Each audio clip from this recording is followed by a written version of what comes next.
Hello students, क्या हाल चाल है बेटा। उम्मीद है सभी बहुत बढ़िया से होंगे। और आज के इस लेक्चर के अंदर ये 14 लेक्चर है, 14वां लेक्चर आपका, chapter number 1 class 11 NCERT mathematics.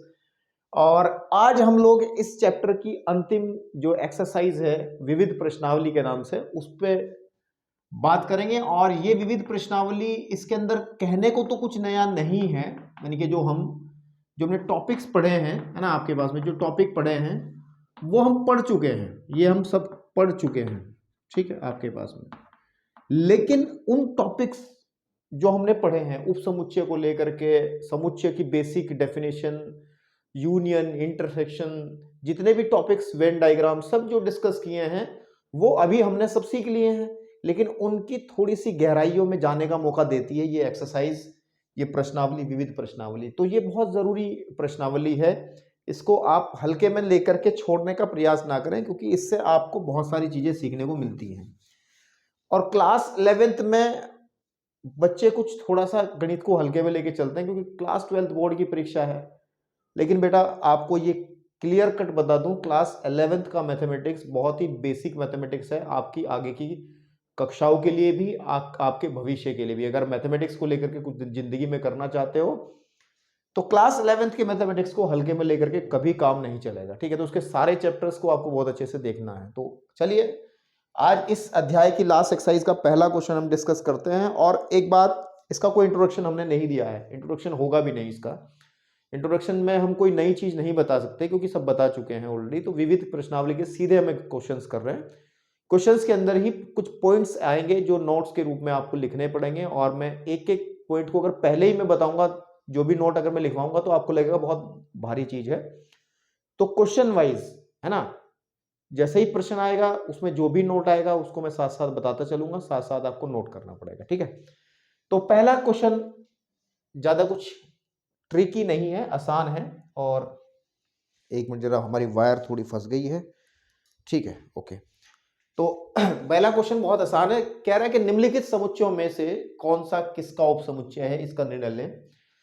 तो आई थिंक आपको उपसमुच्चय का कॉन्सेप्ट अगर अच्छे से क्लियर है, और सबसेट अंग्रेजी में कहते थे, है ना, सबसेट्स का कॉन्सेप्ट क्लियर है, तो आप आसानी से बात कर सकते हो। तो उपसमुच्चयों का क्या हिसाब था कि अगर ए उपसमुच्चय है बी का, ये निशान होता है तो उपसमुच्चय का, इसका सही में अर्थ ये था कि ए के, है ना, ए का प्रत्येक अवयव, है ना, प्रत्येक अवयव, ठीक है, आपके पास में बी का भी आपके पास में अवयव है। इसका मतलब ये था अवयव है, मतलब एक्स, ए का हर एक एलिमेंट आपके पास में, कोई आर्बिट्री एलिमेंट अगर मैं लेके चलता हूं और वो एलिमेंट मैं बी में दिखा देता हूं, तब हम ये कहते हैं, तब ये कहते हैं कि जो ए है वो सबसेट होगा बी का। तो ये कुछ डेफिनेशंस हम पहले ही बता के चले हैं, लेकिन अब थोड़ा सा रिकॉल। चलिए, तो हमें देखना है कि ये तीन सेट दिए हैं, ए दिया है, बी दिया है, सी दिया है, डी दिया है, और इन ए बी सी के माध्यम से हम लोगों को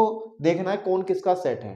तो अगर मैं क्वेश्चन को हल करूं तो सबसे बड़ी दिक्कत कहां है इस क्वेश्चन के अंदर, इस दिक्कत का वो है आपका जो सेट ए है वो रोस्टर फॉर्म में नहीं है, टेबुलर फॉर्म में नहीं है, उसके अवयव स्पष्ट नहीं दिखाई दे रहे हैं। तो सबसे पहले हम इसको, जो ए है उसको कन्वर्ट कर लेते हैं। आपके पास में जो ए है वो है मेरे पास में एक्स सच दैट एक्स, आपके पास में x such that x, x एक वास्तविक संख्या है, इसका मतलब रियल नंबर का सेट होता है आर, वास्तविक संख्याएं। और जो तथा एक्स स्क्वायर माइनस 8x और प्लस के 12 को संतुष्ट करने वाली सभी वास्तविक संख्याएं हैं। तो इसके लिए सबसे पहले मेरे को क्या करना पड़ेगा, इसके लिए सबसे पहले मुझे करना पड़ेगा बेटा इस इक्वेशन को सॉल्व। तो एक्स स्क्वायर माइनस के 8x आपके पास में प्लस के 12 इज इक्वल टू 0।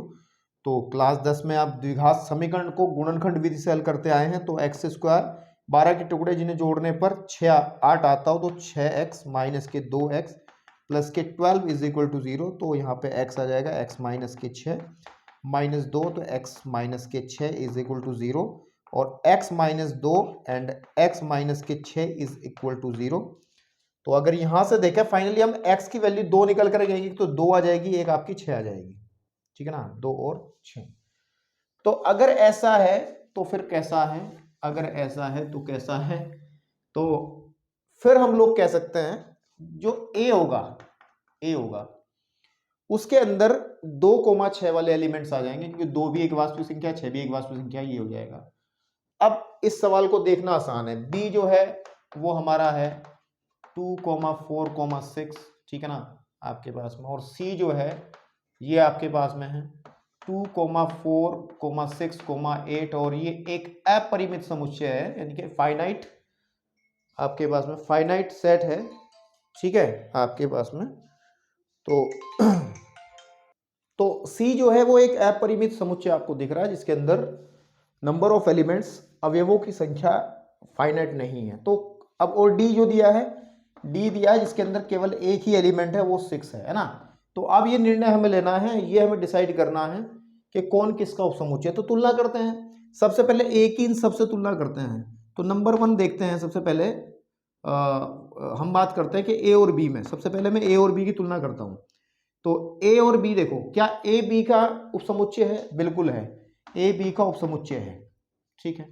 उसने कहा है कि का निर्णय लीजिए, बाकी तो कुछ कहा ही नहीं उसने, कुछ कारणवान तो देने की जरूरत नहीं है, क्योंकि आप ध्यान से देखिएगा, क्योंकि ए का प्रत्येक अवयव बी के अंदर है। देखो 2 यहाँ है, 2 यहाँ है, 6 यहाँ है, 6 यहाँ है, ठीक है बेटा। तो यानी कि ये वाला कंफर्म हो गया। अब दूसरी कंडीशन मैं हल कर रहा हूँ, नंबर 1 2 नहीं डाल के कर रहा हूँ। अब हम बात करते हैं, ये लिख सकते हैं, ये वाली लाइन पूरी लिख सकते हैं इसमें, ये वाली यहाँ पे कि ए का प्रत्येक अवयव बी में है, तो इसलिए ये इसका उपसमुच्चय है। अगर मैं अब ए की तुलना करूं सी के साथ में, तो जरा देखो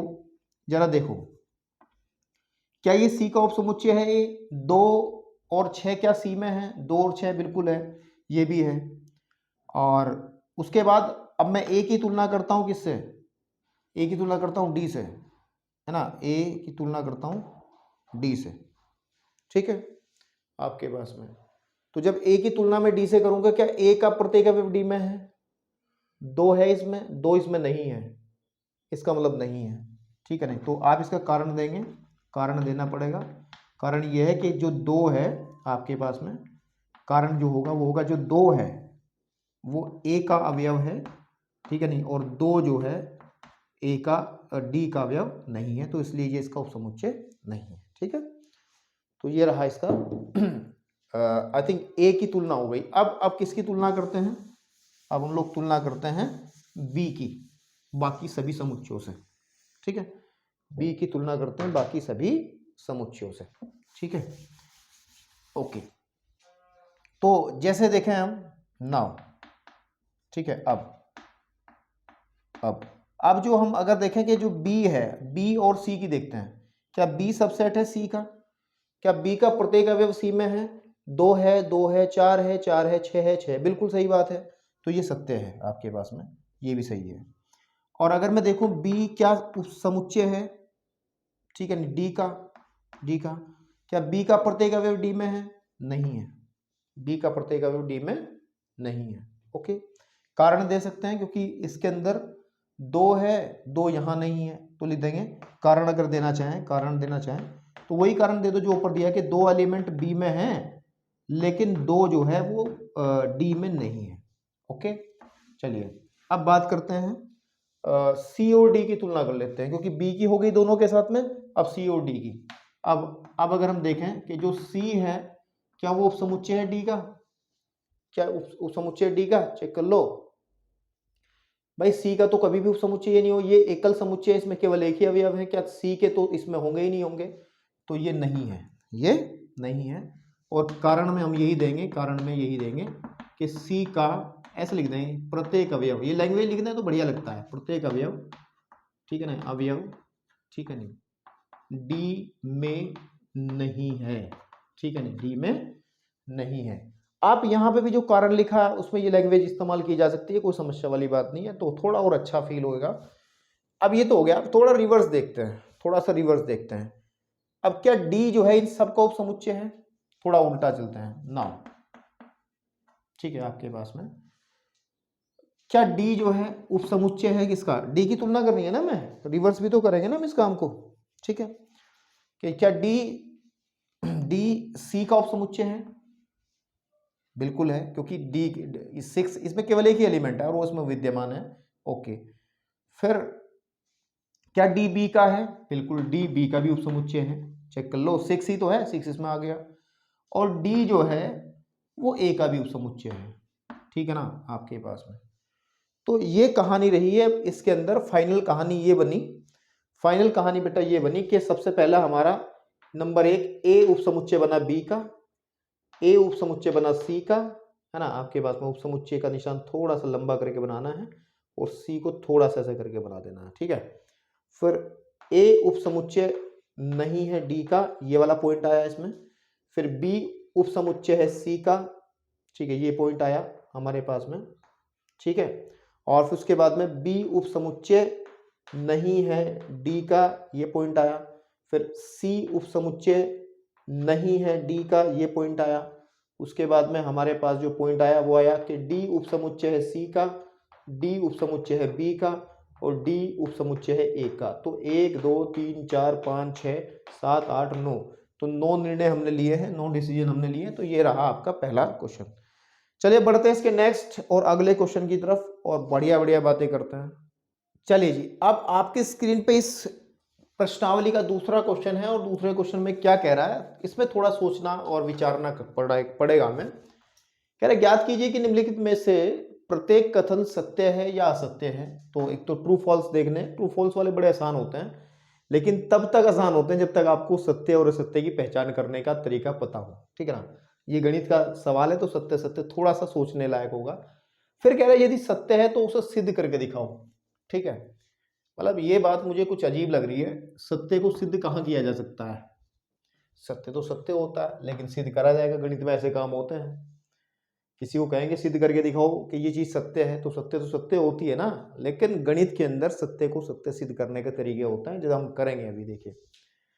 उसके बाद में है यदि असत्य है तो सीधी बात हो सिद्ध हो ही नहीं पाएगा।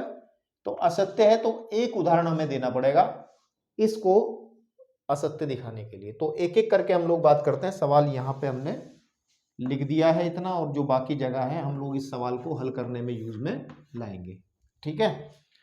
तो बेटा चलिए स्टार्ट करते हैं। द फर्स्ट वन, पहला कह रहा है यदि x a में है, उसने कहा x अगर a में है, समझते हो ना, x अवयव है a का, और उसने ये भी बात कही कि x अवयव है b का। तो यहाँ पे शायद कुछ गलत लिख दिया मैंने, नहीं ठीक लिखा, हाँ ठीक है। और a अवयव है b का, a अवयव है b का, a अवयव है b का, ठीक है। तो हमें ये दिखाना है, तो क्या x अवयव होगा b का? बिल्कुल गलत बात है, ये असत्य बात है। अब कहोगे सर ऐसे कैसे आपने सोच लिया?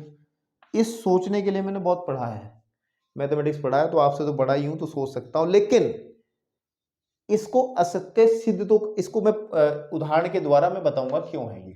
देखिए एक एग्जांपल ले लो कि माना, अभी क्लियर हो जाएगा, माना कि हम a को जो है, हम a को, ठीक है ना आपके पास में, हम a को एक सेट कंसीडर कर लेते हैं जिसमें केवल एक एलिमेंट है, और b को एक दूसरा सेट कंसीडर कर लेते हैं, क्योंकि b के अंदर ही a है तो उसका एक अवयव तो ये एक ही आएगा, है ना, और दूसरा एक एलिमेंट और दो इसमें लिख लेते हैं, ठीक है जी।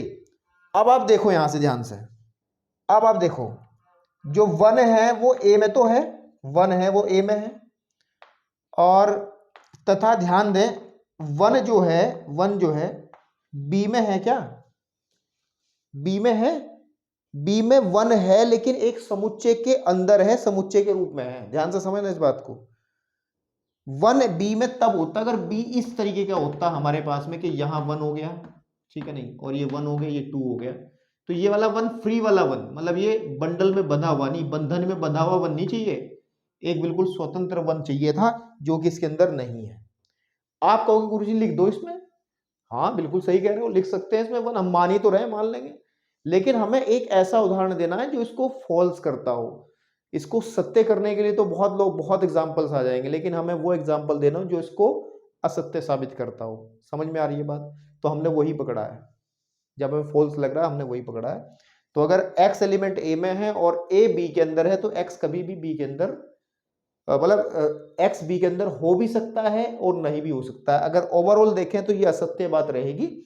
कुछ केसेस में ये सही हो सकता है कि अगर मैं b को ये ना मान करके, b को मैं ये मान लेता, b को ये मान लेता कि ये एक तो इसके अंदर आ ही गया, कोमा 1 कोमा 2 ऐसे मान लेता, तब हम लोग कह सकते थे कि हाँ हाँ गुरुजी तब इस केस में सत्य था। लेकिन हमें तो असत्य दिखाना है। क्या दिखाना है? असत्य दिखाना है। तो असत्य दिखाने के लिए हमें तो इसकी दुखती रग पे हाथ रखना पड़ेगा, और दुखती रग है इसका ये वाला एग्जाम्पल। चलिए अब अगर दूसरे क्वेश्चन की तरफ मैं बढ़ जाऊं, और दूसरा क्वेश्चन मुझे क्या कह रहा है कि यदि ए सबसेट है बी का, ए सबसेट है बी का, यदि ध्यान देना है ए सबसेट है बी का, ठीक है ना, तथा वो कह रहा है कि बी सबसेट है आपका सी का, है ना, तो ये कह रहा है मेरे पास में, तो ए जो है सबसेट होगा सी का। ये सही बात है, वैसे ये सत्य बात है, और सत्य बात है तो फिर अगर सत्य है तो उसे सिद्ध करना है। चेक कर लो सत्य क्यों, मैं बताता हूं आपको। वेन डायग्राम से थोड़ा सा समझते हैं, वेन डायग्राम से समझते हैं। उसने क्या कहा है, देखो अगर मेरे पास में ये सपोज कर लो हमारा ये हमारा ए है, दिस इज ए, लेकिन ये बी का उपसमुच्चय है, तो बी के अंदर आएगा, ये हमारा बी हो गया, ठीक है। और ध्यान दें बी उपसमुच्चय है सी का, तो इसका मतलब सी इसको भी अंदर अपने पेट में डाल देगा, ये सी हो गया। तो सी के अंदर ए भी तो है, इसका मतलब सी उपसमुच्चय है सी का। सत्य तो हमें दिख रहा है, लेकिन क्या इसको प्रूफ कैसे करें उसको देखिएगा जरा, अभी करते हैं, ठीक है ना, आपके पास में अभी करते हैं। देखो प्रूफ सिद्ध करना है ना मेरे को, तो प्रूफ करते हैं इसको, क्या करते हैं, प्रूफ, है ना, ठीक है। चलिए तो चूंकि हमें दिया गया है कि ए सबसेट है बी का, इसका मतलब ये है कि अगर कोई अवयव ए का हम लेके चलें तो ये कंफर्म है वो अवयव हमारा बी में भी होगा। बिल्कुल ठीक बात है।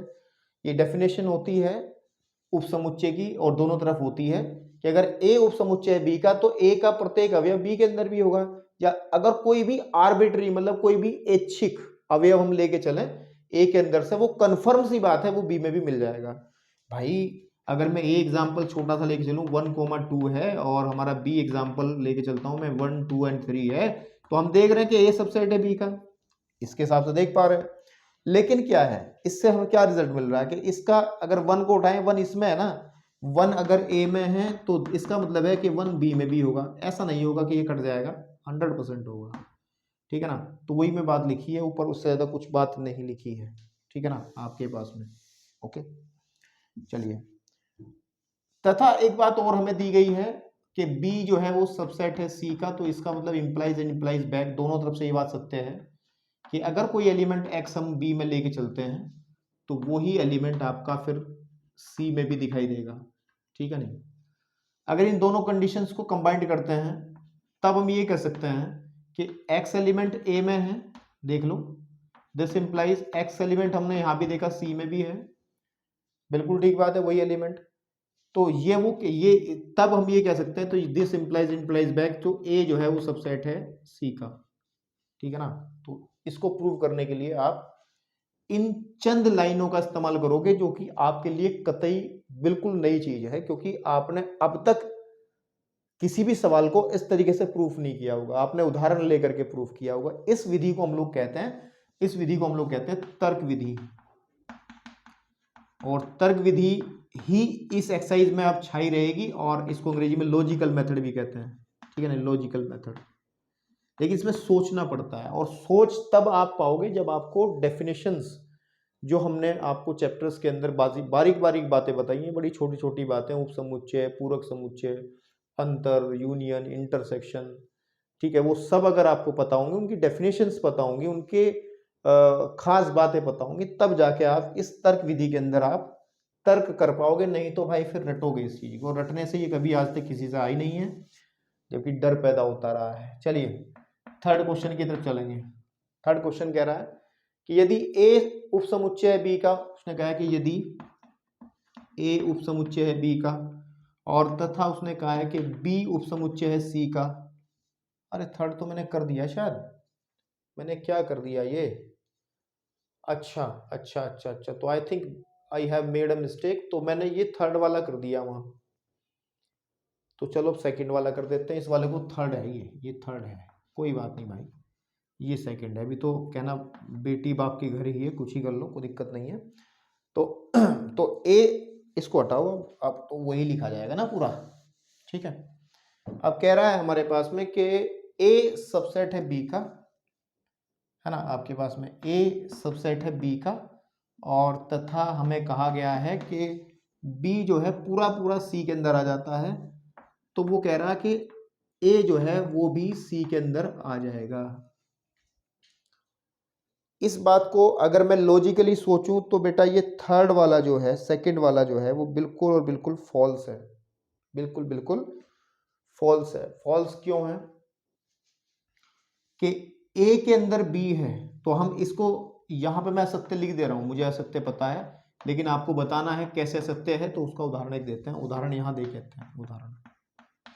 तो सपोज कर लेते हैं कि एक कोई भी समुच्चय आप ले लेते हैं, वन सिंगल एलिमेंट वाला ही ले लो, ठीक है ना, और बी आप कंसीडर कर लो 1,2, है ना, दो एलिमेंट्स वाला, ताकि ये भी कंडीशन बनी रहे कि ए उप समुच्चय बी का, और सी फिर एक ऐसा सेट ले लो जिसके अंदर 1,2 तो आएगा ही आएगा, क्योंकि बी तो आएगा ही आएगा, साथ में एक एलिमेंट और 3 ले लो, है ना आपके पास में। तो अब आप देखो इन कंडीशंस के, इन एग्जांपल्स के हिसाब से ये कंडीशन फुलफिल हो रही है। ए उप समुच्चय बी का बिल्कुल है, बी जो है वो सी के अंदर बैठा है, वो भी ठीक है। तो अब देखो क्या क्या ए बी सी के अंदर है? ए सी के अंदर नहीं है। ए सी के अंदर तब होता अगर ये स्थिति बनती, ये वाला सेट होता है, ये बी हो गया और ये 3 हो गया। ऐसे उदाहरण लिए जा सकते हैं जिनमें ये सत्य हो जाएगा, लेकिन हम लोगों को तो वो पॉइंट पकड़ना है जिससे असत्य करना है। तो ये वाला परफेक्ट एग्जांपल है, तो है ना, उपरोक्त से हम लोग कह सकते हैं, उपरोक्त से, उपरोक्त से, ठीक है, ए सबसेट है बी का तथा बी जो है वो आपका सी में उपस्थित है, ठीक है नहीं, तो ये ध्यान रखेंगे ए जो है वो नहीं है, इसमें आप यहाँ काटा कर देंगे सी के अंदर, ठीक है ना। तो ये इसका एक एग्जांपल हो गया। तो I think first second and third हमने कर दिया और स्पेस भी खत्म है मेरे पास। अब मैं इसको रफ कर रहा हूँ, आप लोग स्क्रीनशॉट ले लें, मुझे लगता है इनके तो आप लोगे स्क्रीनशॉट, क्योंकि ये तो आपको समझने लायक चीजें हैं। अब मैं बढ़ता हूँ इसके फोर्थ क्वेश्चन की तरफ। किसकी तरफ? फोर्थ की तरफ। और फोर्थ के अंदर क्या है? फोर्थ आप पढ़ो, सोचो कि सही है या गलत है। सही गलत होने पे ही हमें, सही है तो प्रूफ करना पड़ेगा, गलत है तो एग्जाम्पल देना पड़ेगा एक। तो फोर्थ के अंदर का यदि ए, मैं फोर्थ को यहीं से शुरू करता हूं, यदि ए, ठीक है ना आपके पास में, यदि ए सबसेट नहीं है बी का और तथा जो बी है वो सबसेट नहीं है सी का, तो भाई साहब कह रहे हैं कि ए सबसेट होगा सी का। ए सबसेट होगा, ए बी का सबसेट नहीं है, बी सी का सबसेट नहीं है आपके पास में। तो मतलब देखो ये कहना चाह रहा है कि अगर ए सबसेट नहीं है बी का, तो इसका मतलब अगर कोई एलिमेंट ए में से लेके चलते हैं, इसका मतलब है वो कभी भी नहीं होगा बी के अंदर। बिल्कुल ठीक बात है। और अगर कोई दूसरा एलिमेंट हम वाई लेके चलते हैं बी में से, ठीक है ना, तो वो वाई कभी नहीं होगा सी में, ठीक है। तो मेरे भाई, मेरे भाई इस रिलेशन को अगर हम कोरिलेट करें, इन दोनों को रिलेशन को कोरिलेट करें, जब इसका अवयव इसके अंदर नहीं है, ठीक है ना, और बी वाला अवयव इसके अंदर नहीं है, तो सीधी बात है कि जो ए है वो कभी भी सबसेट नहीं होगा सी का। तो आई थिंक ये असत्य है, आप इसे लिखेंगे असत्य है, ठीक है, ये असत्य है। जहां तक मेरी समझ कहती है पूरा पूरा असत्य है। उसको असत्य करने के लिए मैं पूरी ताकत आपके सामने लगाऊंगा, यानी कि एक उदाहरण दूंगा। मैं उदाहरण दे रहा हूं यहाँ पे एक, ठीक है, एक उदाहरण दे रहा हूं, ठीक है। हेलो हेलो, चलिए एक एग्जांपल लेते हैं। इसके अंदर एग्जांपल क्या कह रहा है? एग्जांपल में हम लोग एक एग्जांपल ऐसा लेते हैं जिसको फॉल्स प्रूफ कर दे फोर्थ वाले को। तो सपोज कर लो, सपोज कर लो कि ए हमने एक ऐसा सेट लिया जिसके अंदर 1,2 एलिमेंट्स ले लें, और बी एक ऐसा सेट ले लें कि जो ए में और बी में उप समुच्चय वाला रिलेशन नहीं होना चाहिए। जैसे कि मान लो इसमें एक ले लिया हमने, 3 ले लिया, और ये हमने ले लिया, 3 ले लिया, ठीक है ना आपके पास में। देखो ए उप समुच्चय नहीं है बी का, यानी कि इस कंडीशन के हिसाब से ये हमने परफेक्ट एग्जांपल लिया है। फिर हमने एक सी भी लेना है और वो ऐसा हो ताकि बी उसका उप समुच्चय ना हो। तो जैसे हमने 1 ले लिया और यहाँ पे हमने ले लिया 1 ले लिया और 2 ले लिया और 5 ले लिया, ठीक है ना आपके पास में। तो अब आप देखो, लेकिन इस एग्जाम्पल से तो मेरे भाई, इस एग्जाम्पल से तो ये सत्य हो गया, इस एग्जाम्पल से ही सत्य हो जा रहा है। कोई अलग एग्जाम्पल लो जिससे फॉल्स हो जाए। तो यहाँ पे चेंज कर लो ना, यहाँ पे आप 4 कर लो, यहाँ पे क्या कर लो आप 4 कर लो। अब देख लो क्या इसके सभी अवयव इसके अंदर हैं? नहीं है। इसके सभी अवयव इसके अंदर हैं? नहीं है। तो यही परफेक्ट एग्जाम्पल है। आप कहोगे सर जबरदस्ती या सत्य करे जा रहे हैं मतलब देखो, आप बात समझ लो भाई, अगर सत्य है तो फिर वो हर एग्जाम्पल के लिए सत्य है, वो किसी खास उदाहरणों के लिए सत्य नहीं होगा। अभी जो मैंने एग्जाम्पल लिया था जिसकी वजह से सत्य बन पा रहा था, तो ठीक है सत्य है। लेकिन कुछ एग्जाम्पल ऐसे हैं जिसकी वजह से सत्य है। तो ओवरऑल आप किसको सत्य कहोगे? सत्य आप किसको कहोगे? सत्य क्या है? सत्य क्या है? जो हर एक परिस्थिति में ना बदले। इसके लिए कोई भी एग्जाम्पल उठा लो, कोई भी उदाहरण उठा लो, उन सबके लिए सत्य होगा। प्रत्येक उदाहरण के लिए चीज सत्य होगी। अगर एक भी एग्जाम्पल ऐसा मिल जाता है जिसके लिए ये सत्य नहीं है, तो वह सत्य है। बात समझ रहे हो ना? तो हमें तो एक ऐसा ही एग्जाम्पल पकड़ना है जिसके अंदर ये फॉल्स हो जाए। तो I think this is the perfect example to understand that कि ये जो सेंटेंस है वो असत्य है। ठीक है आपके पास में। तो बस इतना लिखना था एग्जाम्पल। उसके बाद हम 5वें पे चलते हैं। किस पे चलते हैं? 5वें। और 5वां जो है, 5वें में कहा है कि यदि x कोई एलिमेंट है, यदि बेटा x कोई एलिमेंट है a के अंदर, और तथा इसने कहा है कि a जो है वो समुच्चय नहीं है b का, तो ध्यान रखना है कि x जो है वो b में होगा। कितनी बेहुदी बात इसने की है। हमने पता है कि अगर देखो, अगर हमने कहा कि हम जानते हैं, हम एक बात जानते हैं, ठीक है, हम एक बात जानते हैं कि अगर a उप समुच्चय है b का, तो ये तब पॉसिबल है कि x एलिमेंट अगर a का है, तथा ध्यान रखना है कि ये x एलिमेंट किस में भी होगा? b में भी होगा। a का प्रत्येक अवयव b में होगा अगर उप समुच्चय है। तो मेरे भाई अगर ये कट जाता है, उप समुच्चय नहीं है, तो फिर a का प्रत्येक अवयव b में नहीं होगा। ठीक है ना? अगर a उप समुच्चय नहीं है b का, तो फिर x में हो सकता है कोई अवयव है, लेकिन वो b में नहीं होगा। ये कंफर्म है, वो b में नहीं होगा। अब इसके अंदर देखो कि x अवयव a में है और x अवयव b में भी है। अगर इन दोनों की बात माने फिर तो ये उप समुच्चय बन जाएंगे, लेकिन भाई साहब मना कर रहे हैं। तो इसका मतलब ये कहानी जो है वो असत्य है। वो कैसी है? असत्य है। ठीक है ना? और इसके लिए एग्जाम्पल ले सकते हैं, इसको आप हटा लो। इसके लिए केवल एग्जाम्पल देना, प्रूफ नहीं करना। तो एक उदाहरण देंगे हम लोग और उदाहरण लिखा जाएगा। सपोज कर लो कि ए हम ले लेते हैं 1,2 एंड बी कंसिडर कर लेते हैं 1, 3 एंड 5। ठीक है ना? जो इसका उप समुच्चय नहीं होगा। ठीक है ना मेरे भाई? और तो देखो, अब 1 जो है वो ए में है, तथा ध्यान रखें, अच्छा सुनो कि ए उप समुच्चय नहीं है बी का, ये वाली कंडीशन।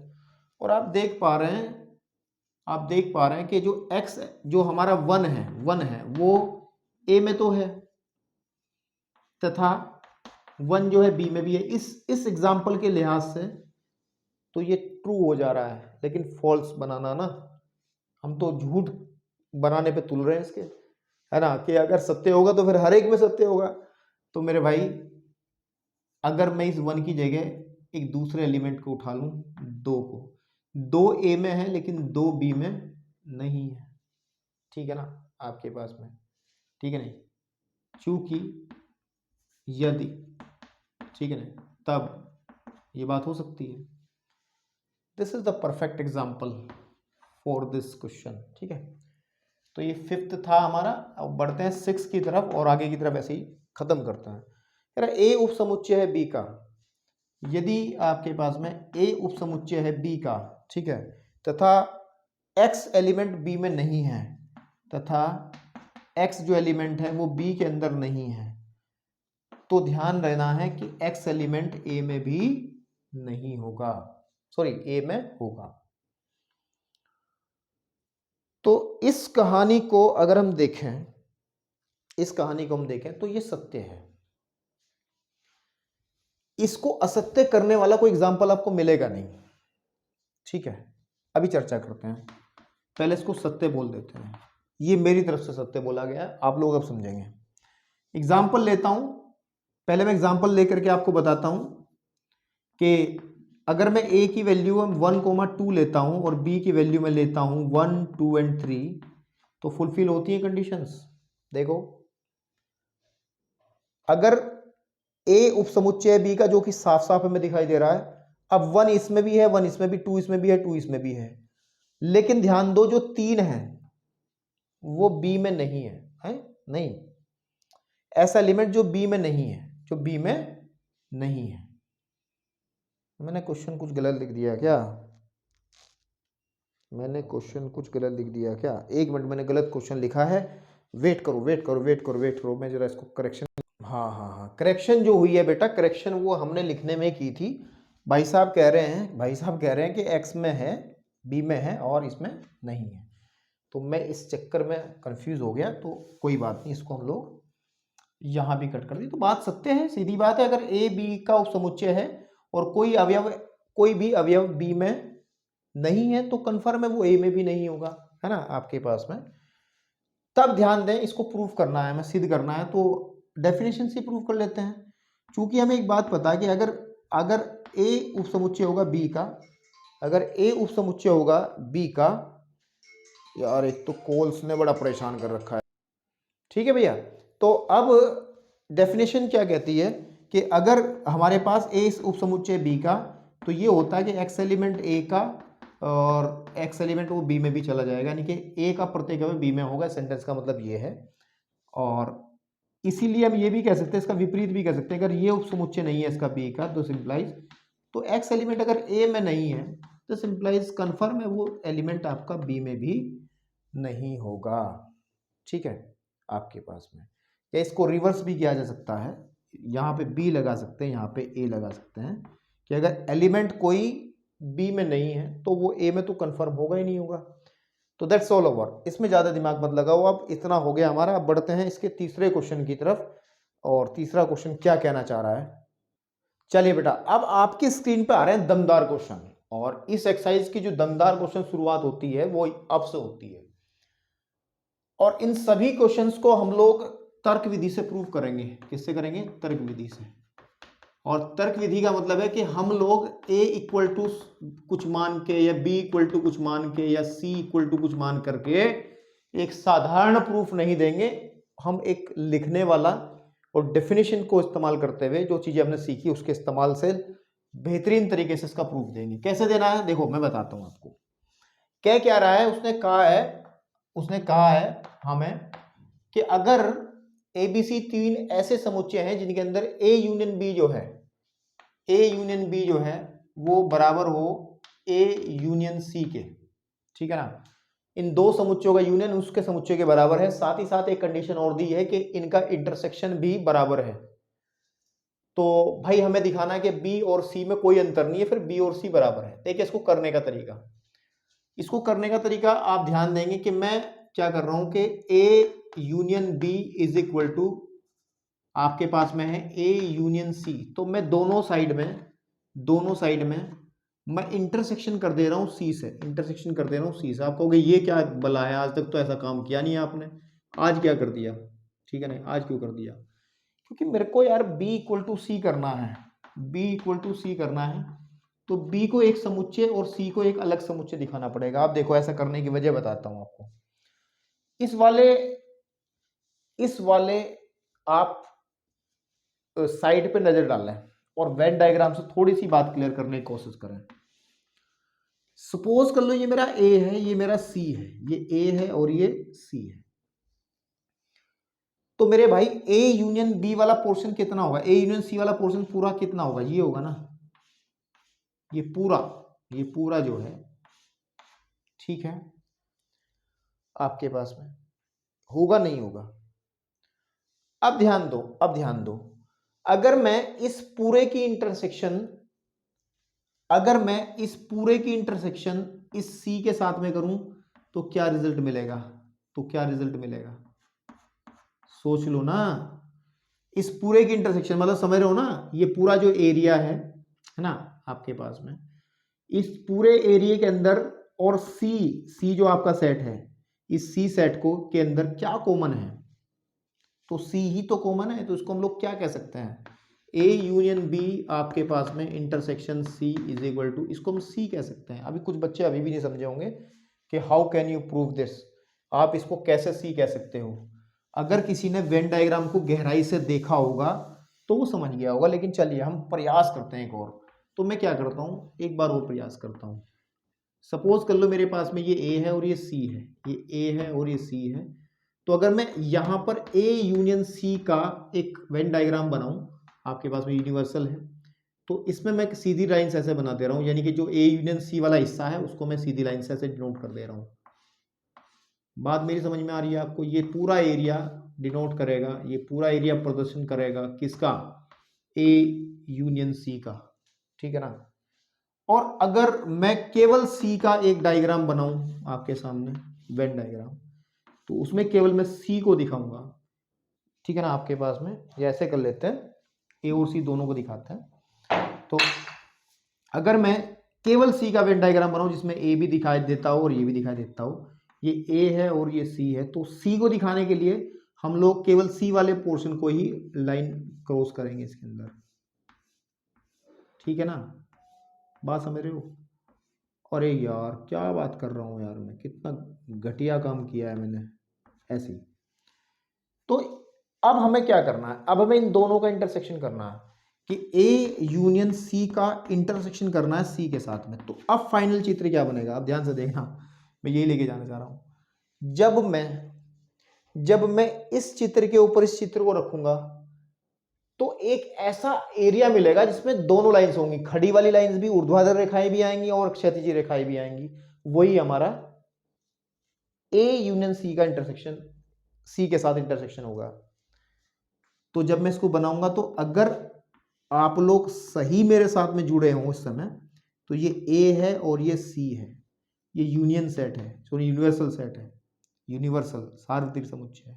जब मैं इसको इसके ऊपर रखूंगा तो मुझे केवल एक एरिया ऐसा मिलेगा जिसमें डबल लाइंस मिलेंगी, ठीक है ना। और वो डबल लाइंस होंगी ये वाले एरिया में, सीधी रेखाएं भी होंगी और वो ऐसी क्रॉस लाइंस भी होंगी नहीं होंगी। तो इस वाले एरिया में केवल और केवल आपको सीधी रेखाएं मिलेंगी, इस वाले एरिया में, ए वाले एरिया में, ठीक है आपके पास में। तो यानी कि ये जो एरिया है ये आपके पास में मतलब डबल दो रेखाओं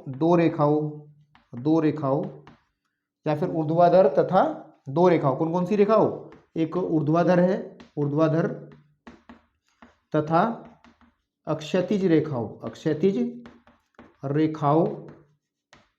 ठीक है ना, द्वारा छायांकित भाग।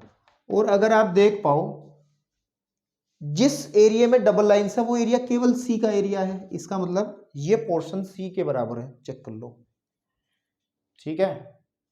अब इससे ज्यादा मैं कुछ बताने के मूड में भी नहीं हूं, और अब अपने दिमाग के घोड़े आपको दौड़ाने पड़ेंगे, ऐसा क्यों है? वैसे मैंने सारी बात बता दी, समझ में आ गई होगी। कुछ को नहीं आई तो उनके लिए फिर एक शॉर्टकट तरीका मैं बता दे रहा हूं, उनको एक नोट याद करना पड़ेगा। यहाँ पे एक नोट लिख देते हैं, यहाँ पे NOTE नोट। वो है कि अगर ए यूनियन बी कभी दिखाई दे और उसका इंटरसेक्शन बी के साथ करेंगे तो हमेशा बी ही प्राप्त होगा। और उसी प्रॉपर्टी का यूज करते हुए मैंने, देखो ए यूनियन सी का इंटरसेक्शन सी के साथ करेंगे तो सी ही प्राप्त होगा। तो इस नोट को आप भली भांति जान लें, इसको याद रख लें। ऐसा भी हो सकता था कि हम लोग इंटरसेक्शन यहाँ पे बी को शुरू में लिख लें, B intersection A union B हो तब भी ये बी ही होगा। अगर सपोज कर लो यहाँ पे ए आता तो यहाँ पे ए आ जाएगा, ठीक है ना आपके पास में। तो दिस इज द रिजल्ट, इस रिजल्ट का यूज करेंगे। इस रिजल्ट में कुछ खास बात नहीं है, सिर्फ समझने की बात है। तो अब देखो इस तरफ आ जाएगी तो सी बन गया। अब इस तरफ ध्यान दो, इसको हम कर सकते हैं कि ए इंटरसेक्शन सी और union B intersection C is equal to C, इसको पहली कंडीशन। आप कहोगे सर यहाँ भी आपने क्या कर दिया, ये भी आपने पिच कर दिया कुछ इसमें, ये भी एक नियम है। मैं इस वेन डायग्राम को रफ कर रहा हूँ, आप लोग वेन डायग्राम को अगर नोट करना चाहें तो कर सकते हैं।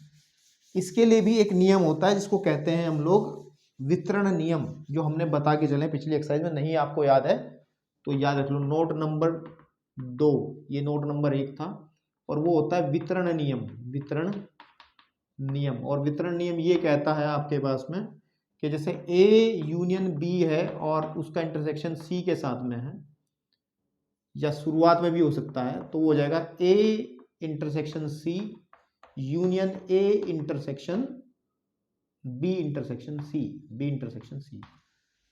पहले ए और सी का इंटरसेक्शन हो जाएगा, फिर यूनियन बी और सी का इंटरसेक्शन। इसको कहते हैं वितरण नियम, कि इंटरसेक्शन का हम लोग यूनियन पे कैसे वितरण करते हैं, ये वितरण नियम कहलाता है। इसी का मैंने यूज करते हुए इस छोटी सी बात को इतना बड़ा लिखा, तो उसको फर्स्ट करके यहाँ छोड़ देंगे। अच्छा एक बात सुनिए, और एक बात और सुन लेंगे इसमें और वो बात कैसी होगी, ठीक है ना, आपके पास में। अब हमने एक बात और देखी है, अगर आप देखें ध्यान से, कि जो ए इंटरसेक्शन बी है, मैंने ठीक करा ना यहाँ, ए कहाँ गया, हाँ ठीक है, ओके ओके ओके। अब ए इंटरसेक्शन जो बी है, सी है, ए इंटरसेक्शन सी जो है, इस वाले को मैं कन्वर्ट कर सकता हूं ए इंटरसेक्शन बी भी कर सकता हूं। इस वाले को मैं ये लिख सकता हूं। आप कहोगे सर कैसे, look at this, look at this, ये हमें दिया है उसने, तो हमने इसको कर लिया, और union B intersection C is equal to C, तो इसको आप पहला एक संबंध बना के छोड़ दें। अब दोबारा से हमने क्या किया, एक बार तो सी बना लिया, एक बार बी बना लेते हैं, तो हम लोग फिर से उसी को उठा के चलेंगे। ए यूनियन बी बराबर होता है ए यूनियन सी के। तो मेरे भाई ध्यान से देखना जो मैं करना चाह रहा हूं, मैं क्या करता हूं कि ए यूनियन बी का इंटरसेक्शन कर लेता हूं बी के साथ में, और ए यूनियन दोनों तरफ करना पड़ेगा ना, फिर तो इंटरसेक्शन करता हूं बी के साथ में। सिमिलर मैनर से जो नोट अभी लिखवाया था मैंने कि ए यूनियन बी का इंटरसेक्शन बी के बराबर होता है, जो कि अभी रिजल्ट बताया है मैंने, तो मेरे भाई बेसिकली ये हमारा बी हो जाएगा, और इसमें हम वितरण नियम लगाएंगे। I think this is C, है ना, इसमें वितरण नियम लगाएंगे A intersection B union union C intersection B, या बी इज इक्वल टू आ जाएगा A intersection B union C को, बी को पहले लिख लो, सी को बाद में लिख लो, इसमें कोई, क्योंकि आपको पता है कि अगर बी इंटरसेक्शन सी है तो सी इंटरसेक्शन बी में कोई फर्क नहीं आएगा, क्योंकि जो इंटरसेक्शन होता है, जो सर्वनिष्ठ होता है, वो क्रम विनिमय होता है, कॉम्यूटेटिव प्रॉपर्टी होती है, क्रम से कोई फर्क नहीं पड़ेगा। तो हम सी इंटरसेक्शन बी को बी इंटरसेक्शन सी भी लिख सकते हैं। This is the second one. अब चेक करो, A intersection B union B intersection C, A intersection B union B intersection, दोनों चीजें बराबर है, नहीं है, तो इसका मतलब बी बराबर होगा सी का। तो हम लोग लिख सकते हैं फ्रॉम, ठीक है, from first and second B equal to C, ठीक है, ओके। चलिए अब बढ़ते हैं इसके अगले क्वेश्चन की तरफ। क्वेश्चन नंबर हमारा है तीसरा था, पांचवे पे चौथे। चलिए इस फोर्थ क्वेश्चन के बारे में अगर हम बात करें, तो वो कह रहा है दिखाइए कि निम्नलिखित 4 प्रतिबंध तुल्य हैं, यानी कि ये जो 4 कंडीशंस दी हैं 1 2 3 एंड 4, ये आपस में तुल्य का मतलब सब एक ही बात कह रहे हैं। जो बात इसने कही है वही बात इसने कही है, ये वही बात इसने कही है वही बात इसने कही है, ठीक है। तो सबसे पहली बात इसने क्या बात कही है, इसको जान लो जरा। वो कह रहा है कि ए सबसेट है बी का। इसका मतलब क्या है कि x का प्रत्येक अवयव आपके पास में बी में भी होगा, यही तो है, यही तो कहना चाहता हूं, ये बात सत्य है। इसको आप भाषा में भी लिख सकते हो कि ए का ठीक है ना, प्रत्येक अवयव है ना आपके पास में अवयव, बी का भी अवयव है, हम इसको भाषा में भी लिख सकते हैं। तो पहली जो प्रतिबंध है, पहला जो पॉइंट है, ये कहना चाहता है, तो इसका मतलब ये सब क्या यही कहना चाहते हैं। देखते हैं सेकंड वाले पॉइंट को पकड़ लो आप, सेकंड वाले पॉइंट को। वो कह रहा है a minus B is 5। a minus B को जब हम लोग घटाएंगे, a में से b को तो 5 आएगा। मेरे भाई अगर मेरे पास सपोज कर लो हमारे पास में 1,2 एक आ गया और b को ये ऐसा सेट ले लिया हमने 1,2,3 और भाई 5 कब आएगा, 5 कब आएगा, ये 5 कब आएगा, 5 जब आएगा जब a का प्रत्येक अवयव b के अंदर होगा, क्योंकि जब घटाते हैं तो ये कट जाते हैं अवयव, मतलब इनको हम डिलीट कर देते हैं। a शुरू में है तो यहाँ पे a के ही बचे हुए अवयव आते हैं, लेकिन जब a में कुछ अवयव नहीं बचेंगे तभी तो 5 आएगा। तो इससे ये पता चल रहा है कि अगर a सबसेट है b का, ठीक है ना, a सबसेट है b का, तब ये कंफर्म है कि a माइनस बी जो है वो 5 ही होगा आपके पास में। तो लिख सकते हैं, ठीक है, यहां भी लिख सकते हैं, क्योंकि a सबसेट है b का, a सबसेट है b का, this implies a minus B equal to होगा 5। आप इसको भाषा में लिखें, और भाषा ज्यादा कुछ नहीं लिखनी है, भाषा में आपको इसी का रट्टा मार लेना है। क्या है, चूंकि a का प्रत्येक अवयव, ठीक है, प्रत्येक अवयव b का भी अवयव है, अवयव, ठीक है ना, अवयव है ना, अवयव है, तब ये कन्फर्म है कि इनका जो घटाना होगा, जो अंतर निकालेंगे वो 5 आएगा, ठीक है नहीं आपके पास में। तो ये कंफर्म हो गया, लिखना है सिर्फ। थर्ड वाले में भी देखो, थर्ड वाले क्या कह रहा है कि A यूनियन B जो है, ठीक है ना, A यूनियन B जो है वो किसके बराबर है, B के बराबर है। अब मुझे सुनिए मेरी बात कि अगर सपोज कर लो हमारे पास में ये A है ना, A है, और सॉरी ये B है और B के ही अंदर A है, क्योंकि पहली कंडीशन यही कह रही है कि जो A है वो B का उपसमुच्चय है। तो जब मैं A और B का यूनियन निकालूंगा तो ये पूरा एरिया कवर होगा नहीं होगा। या एक एग्जांपल लेते हैं, सपोज कर लो A हमारे पास 1,2 है एंड B एक एग्जांपल लेते हैं 1,2,3 है। तो जब मैं A यूनियन B निकालूंगा तो व्हाट वी गेट्स, हमारे पास में 1 2 3 मिलेगा ना। आप देखो ना, A union B is equal to B ही आएगा ना, तो बात तो सही है उसकी। तो इसका रीजन क्या लिखेंगे, इसका रीजन क्या लिखेंगे, ठीक है ना, दिस इंप्लाइज, इसका रीजन क्या लिखेंगे, इसका रीजन ये लिखेंगे, आप यहां से शुरुआत करेंगे, ठीक है ना। इसको तो लिखना ही लिखना था ना पहले कि A union B equal to है हमारा B, तो उसको जस्टिफाई करने के लिए कि चूंकि यहां देंगे कि A सबसेट है B का, दिस इंप्लाइज इनका जो यूनियन होगा वो B के ही बराबर होगा, और कारण में दे देंगे A का प्रत्येक अवयव, A का प्रत्येक अवयव, ठीक है, आपके पास में A का प्रत्येक अवयव, ठीक है, A का प्रत्येक अवयव, यही वाली बात जो ऊपर कही गई थी, ठीक है ना, B में भी है। इतना लिखने के बाद में आप पूरी कहानी बता दोगे, उसको कोई दिक्कत नहीं है। इतनी बातें आप लिख दोगे तो वो समझ जाएगा टीचर के हाँ यार आता है इससे। अब कह रहा है कि A इंटरसेक्शन B जो है अगर वो A के ही बराबर हो, तो अगर उसी एग्जाम्पल से थोड़ा अपनी इस क्वेश्चन को फील किया जाए, A और B और इसको 1 2 एंड 3 लिखें, तो अगर मैं A इंटरसेक्शन B लूंगा तो आई थिंक इट्स 1 एंड 2 आ जाएगा, और A इंटरसेक्शन B जो है आई थिंक वो A के बराबर आ जाएगा। चेक कर लो, ठीक है ना। ये कब है, हम इनको ऐसा इसलिए ले रहे हैं क्योंकि A सबसेट है B का, इसलिए ऐसा ले रहे हैं। आप कुछ सोच रहे हो कि सर अलग ले लो ना, अलग भी लेना है तो इस कंडीशन के हिसाब से लेना कि A हमेशा सबसेट होना चाहिए B का, यानी कि A उपसमुच्चय होना चाहिए B का, तब जाके ये बात हमारी इस बात के तुल्य बनेगी। तो देखो उसमें मैं कुछ नहीं कहना चाहता, आई थिंक चूंकि A सबसेट है B का, this implies A intersection B जो है वो A के बराबर होगा, कारण में लिख देंगे A का प्रत्येक अवयव B के, ठीक। मैं कुछ नहीं करता हूँ, ये लाइन लिखनी है और कुछ नहीं, बस मेन है कि आपको फील आ जाना चाहिए, ठीक है ना।